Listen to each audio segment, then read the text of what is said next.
Hello, everyone, and Happy New Year! Welcome back to the Stories Inc. LinkedIn channel, where we will be sharing employee storytelling insights and best practices all year long. We are kicking off 2026 with one of our favorite sessions, which is our employer branding trend predictions for the year ahead. These are the content themes, strategies, and creative approaches that we expect leading employer brands to embrace in 2026. They are inspired by the real projects that we are kicking off with our clients right now, as well as by what we are hearing across our amazing community of employer brand, talent acquisition, and communications professionals. So, what does 2026 have in store? One stat that I saw recently that really stuck out to me was that more than 2 million pieces of content is published to LinkedIn every single day. That is a crazy high amount of content. And with the rise of AI tools, creating this content is easier than ever and only going to continue to get easier. This amount of noise also creates a really big opportunity. So your audiences are looking for what is real, what is human, what is substantive, what is thoughtful, and what is authentic. So that is what we are here to talk about today. The trends that we are going to share aren't just predictions, they are really practical ideas to help you break through the noise and create employer brand content that really connects with your talent audiences. And I'm not doing this alone. I'm joined by some of my wonderful colleagues here to share their expertise. Here is our panel of experts. I'm joined by Doyle Maurer, our creative director, Anna Lippy, director of customer success, Melissa Jones, content strategist, and Lauren Sargent, partner and co-founder, all of our Stories and colleagues. Hey, everybody. Hello. Hey. Happy New Year. Happy New Year. Thank you all so much for being here. A tradition that I have loved the last couple of years when we've done this is doing a quick round robin of what people's personal or professional goals for the year are. In the chat, we'd love to hear from anyone tuning in live, any goals that you have for the year as well. I can kick us off. One of my goals for the year, I played college basketball. I played basketball my whole life, but it's something I've fallen out of over the last couple of years. So I have joined a women's open gym that I am hoping to go to twice a month is my goal on. It's every Saturday, and I'm hoping to make it 2 out of 4 weeks. So that is my goal and something I'm really excited about. Great. Lauren, do you go next? Sure. I read on LinkedIn, somebody posted something about writing 26 things they want to do in 2026 instead of resolutions. So I put a big piece of paper in my house that's like 26 in 2026. And the first two things that my family wrote on this list is, one is get in the Guinness Book of World Records. So that's ambitious. And then the second is ride 5 of the 10 highest roller coasters in the world. So we have ideas. We don't have the plans on what is the thing that we do to get, in the Guinness Book of World Records. Although a friend of mine just told me that his family is in it because they created the biggest banana split. Their town created the largest banana split and ate it, and they're in the Guinness. So there's lots of ideas. So in the chat, if you have an idea of a Guinness Book of World Records record you think can be broken this year by maybe the Sargent family, I'd love to hear it. So lots of ideas, but need to get to the planning of like how the goals actually happen. But yeah, I like that we do this every year too. And I love your goal too, Bernadette. Well, if you need anyone to help eat a giant banana split. My close friend, maybe like, I'm not going for I don't think I'm gonna defeat his record, but hey, nothing's off. You never know. Who wants to go? Melissa, do you have a goal for the year? Yeah, sure. So over the holidays, I inherited my grandmother's keyboard, and I remember as a kid playing this keyboard, and it was very precious to her, and it went back under the bed once we were done with it. And so to inherit it was really special, but I don't know how to play it very well. So a goal for this year is to learn how to play the piano. But as I've been starting over the last couple of weeks, I realize I'm not very good at using both of my hands at the same time. So it's going to be a challenge. That's awesome. I love that. It's a new skill and very sentimental. Beautiful. Doyle? Yeah, I can jump in. My goal for 2026, we just had a baby 8 months ago, and I just want to be more present and do the things that make me more of myself. So it's a little two-part. The things that make me more of myself are like some of the things I lost touch with, similar to you, Bernadette, like playing piano. Actually, Melissa and Bernadette, it's a combo. Playing piano and guitar, and just like getting back to doing some hip hop dance for fun and things like that. So being there and doing the things that I love. Awesome. Yeah. And Anna? Yeah, these are all really good. I think mine is actually the same as last year's, which was to read a book a month, which should not be that difficult. And I'm really good at the beginning of the year, but by the end of the year, I like totally stop reading. And even over the break, I like carried my book with me everywhere and never opened it. So I'm committed a book a month. And if anyone has any book suggestions, feel free to put in the chat or message me. I'm always open to good book ideas. Awesome. Well, thanks everyone. Thanks for being here. We are gonna kick you guys all out, and then we're gonna come in one by one and talk about our employer branding trends for the year. All right, for our first trend, we are joined by Doyle Maurer, Creative Director here at Stories Inc. Hey, Doyle. Hey, Bernadette. Thanks for kicking us off with our first trend. So something that we have been seeing and something we expect to continue to see this year is the rise of video series in employer brand.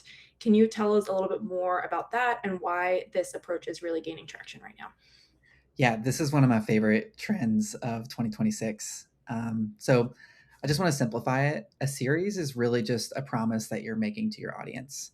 It's like saying, if you come back next week, you're going to get the same feeling, the same format, and the same quality that you got today. It's kind of the difference between a movie and a TV show. A movie is like a big event, but a TV show is a relationship that people keep coming back for. The reason this is winning right now is really pretty straightforward. It's to build trust with your audience, you need frequency. So you can't really build a real connection with a candidate by interrupting them once a year with a manifesto video. The manifesto video is great. It makes a big spike in emotion, but it kind of fades over time if you don't also have the consistency. So I love a good series. Yeah, no, I love that too. And I love the comparison of movie to TV show. I think that makes a lot of sense. More tactically, can you share some tips for making an employer brand video series? What makes a great one? Kind of specifically, how do you kind of create that consistency and frequency over time? Yeah, that's a great question. I guess the trick here is really to think about structure. People hear structure and they think it might be a little bit boring, but structure isn't boring. It's what makes your audience feel safe enough to watch.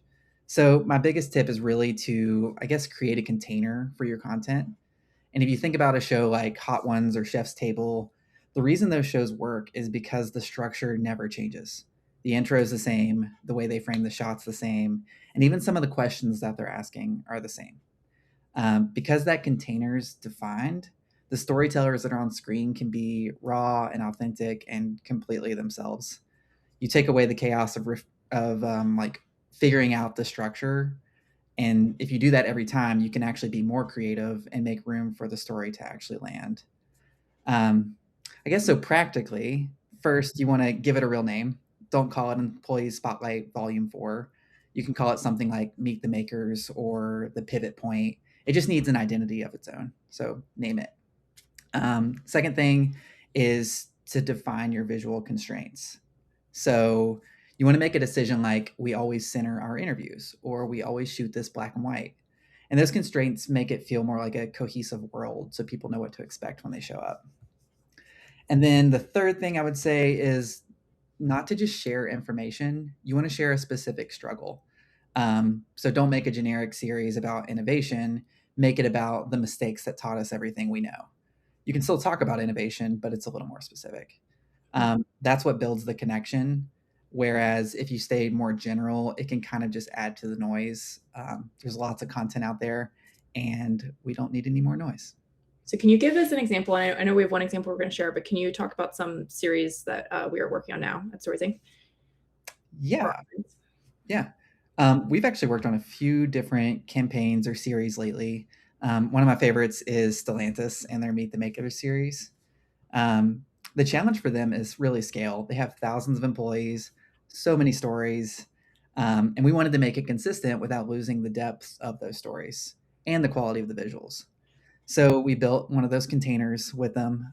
We set up a consistent interview frame with the same look and generally the same lighting across every location. And we rotated people through, but the questions were tailored to their specific role. So talking to the makers. It's really effective because the system's kind of locked in. We focused entirely on the person sitting in the chair. We're not worried about the camera. We're focusing on kind of uncovering that person's truth. And that structure is what allowed us to capture a massive amount of content. It's super authentic, and yeah, it's just really efficient. We'll link to the full YouTube channel in the comments so you can see how this series plays out over dozens and dozens of Meet the Makers videos. Awesome. Well, thanks, Doyle, for sharing your insights here.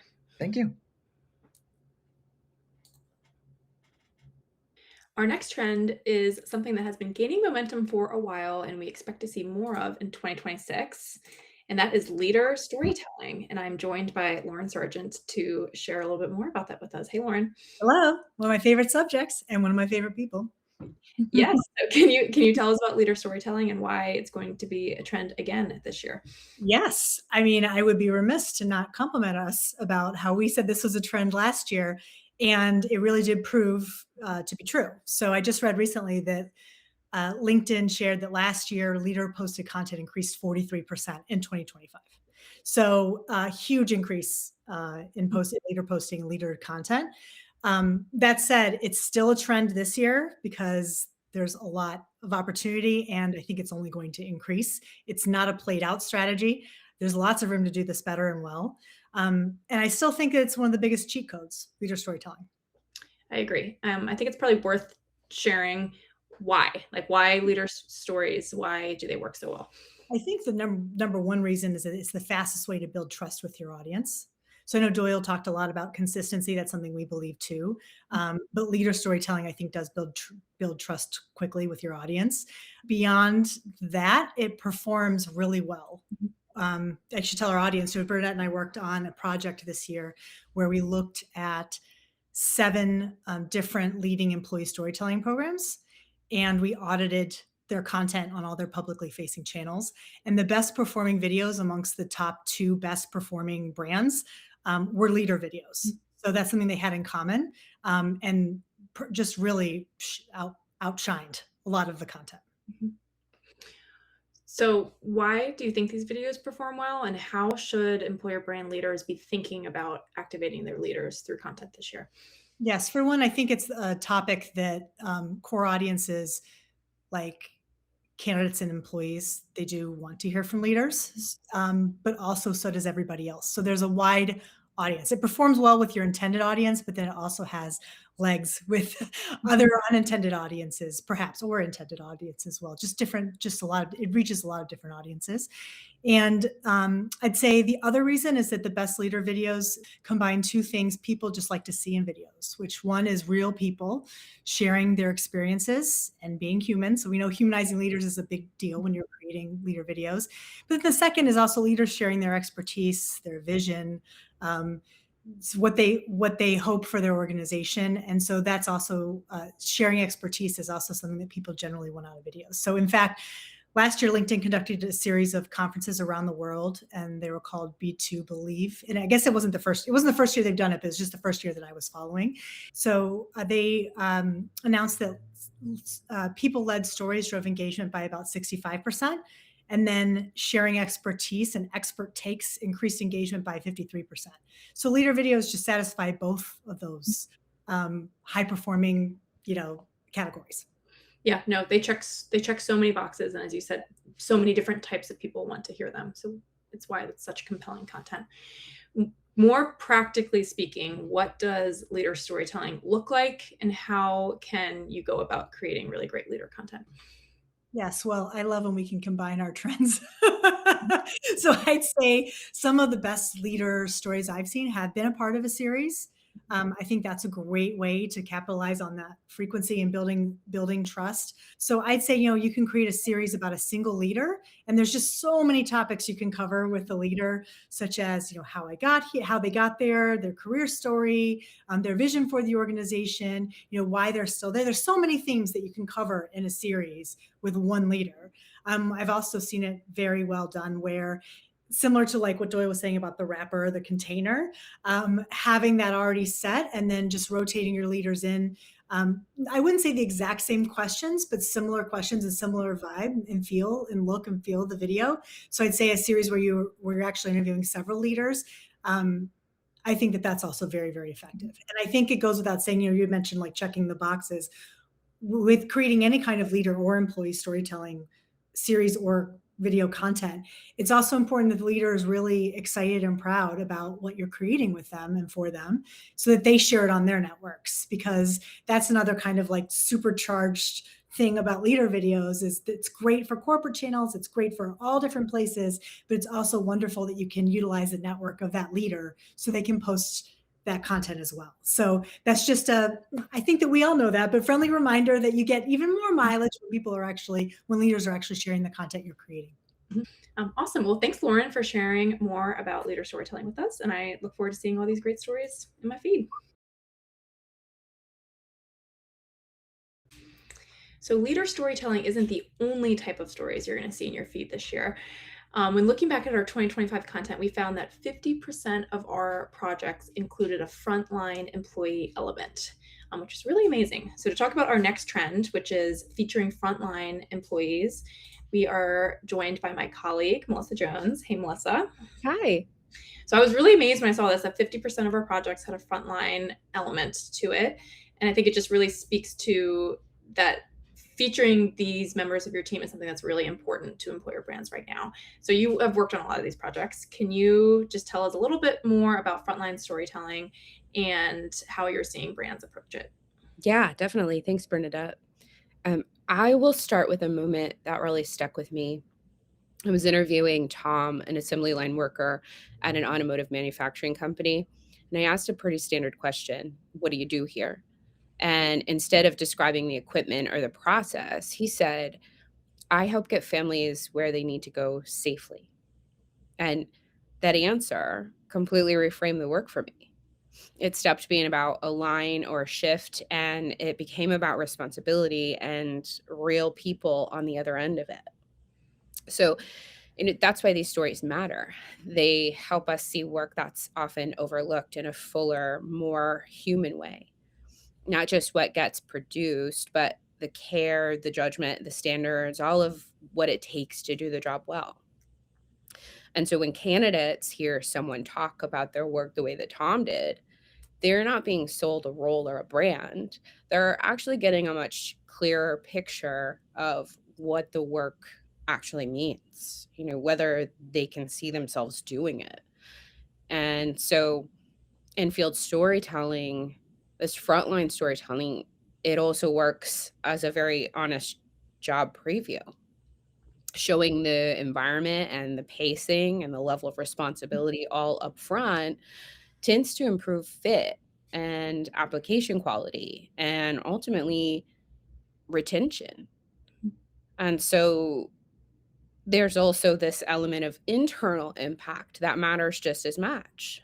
So when people are asked to share their story and it's taken seriously, it builds pride and reinforces that their work is seen, really.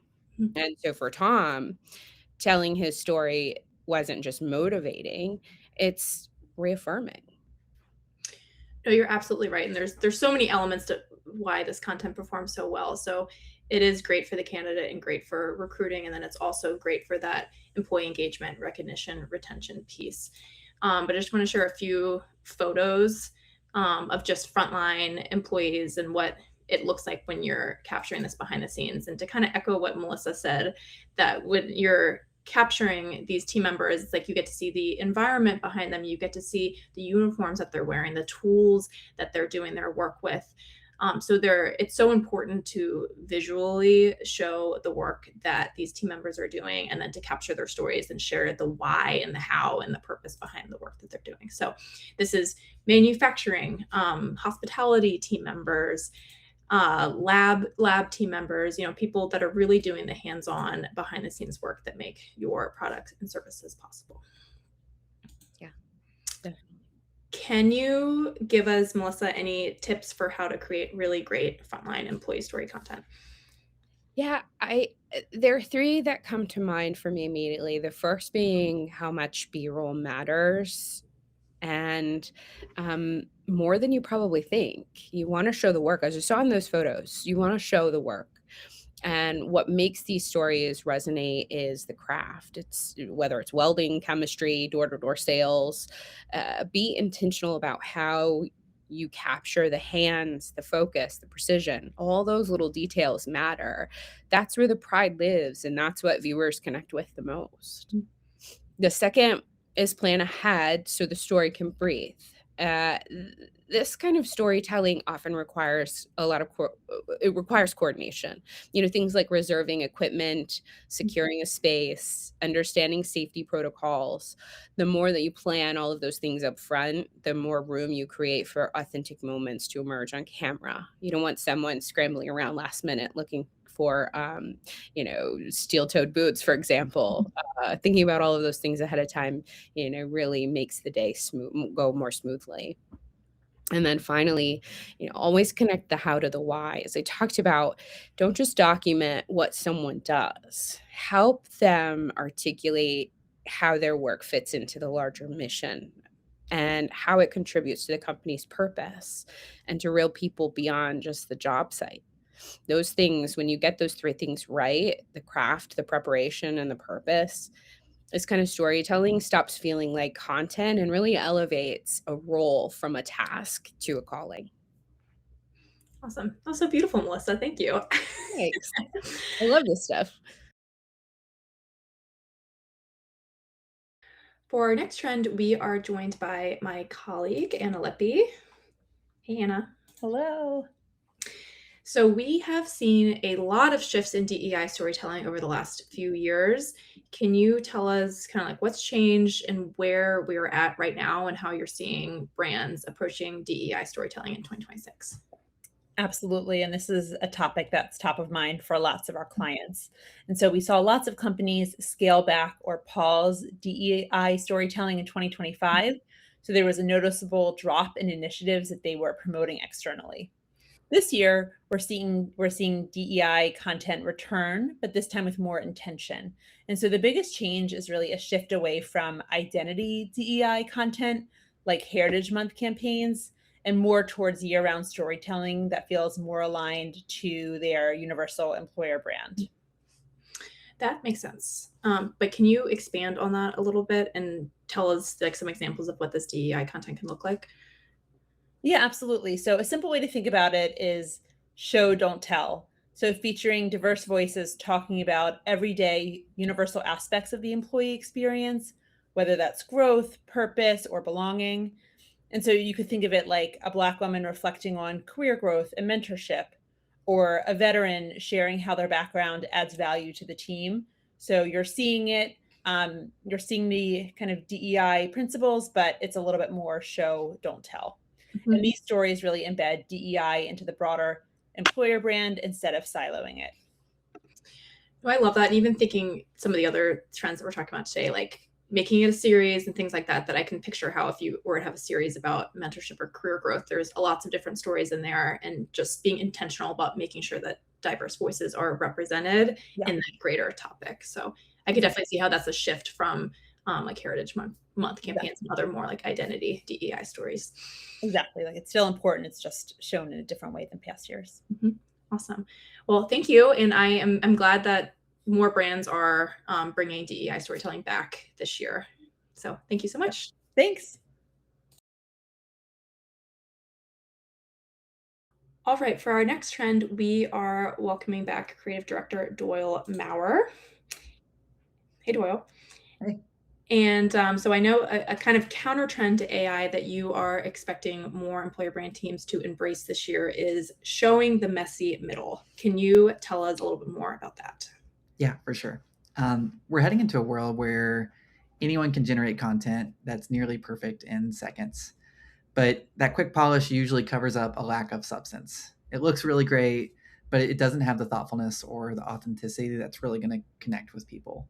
When perfect gets that cheap to create, it can lose its value because it adds to all that noise. So the trend for 2026 is to show the messy middle, as you mentioned. Candidates don't always trust that polished final product because they know that a computer could have made it. they really trust the messy middle, where people that made a little bit of mistakes, like I just did, that make us feel more human. In an AI world, that authenticity has a whole new meaning, and being raw is really the only thing that's going to prove that you're real.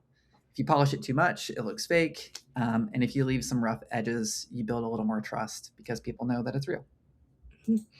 So how can you show this messy middle in your content? Especially if, having a polished end product can be very important too, but you can include elements that kind of show that more human element. So how can you incorporate the messy middle into your employer brand content?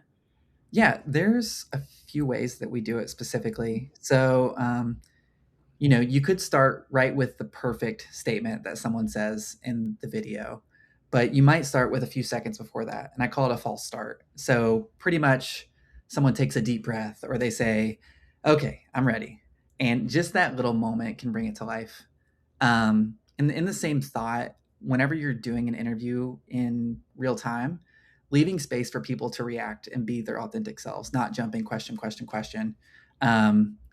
You might find a laugh or a little bit of a dramatic pause or the moment when they're thinking, and that can really make it feel real and authentic too. And then a couple more. One is don't edit out all the pauses. So you recorded them. Now be comfortable leaving some space for those pauses so that people can feel it. And then the last one is behind the scenes content. So kind of breaking the fourth wall, showing the setup behind the scenes, cameras, or those little moments that feel real to people. Especially with that last one, I think showing behind the scenes content and breaking that fourth wall. Also, your team members who are part of the content really love to engage with that too. So just as kind of like a pro tip, if you want to get more of that engagement on social, sharing that behind the scenes content, tagging the people who are participating, it gets them really excited, and it kind of helps like immediately capitalize on the excitement from that interview day instead of waiting maybe like a couple weeks until you're showing the first videos. So I especially really like that one. Yeah, and I don't think people just want to see what was made. Sometimes they want to see how it was made, and that's probably the main takeaway there. Mm-hmm. Awesome. Well, I love this trend, and I look forward to seeing more of the messy middle this year. Me too. Thank you. We welcome back Lauren Sargent to talk about Agile EVP, creation and activation. Hey, Lauren. Hello again.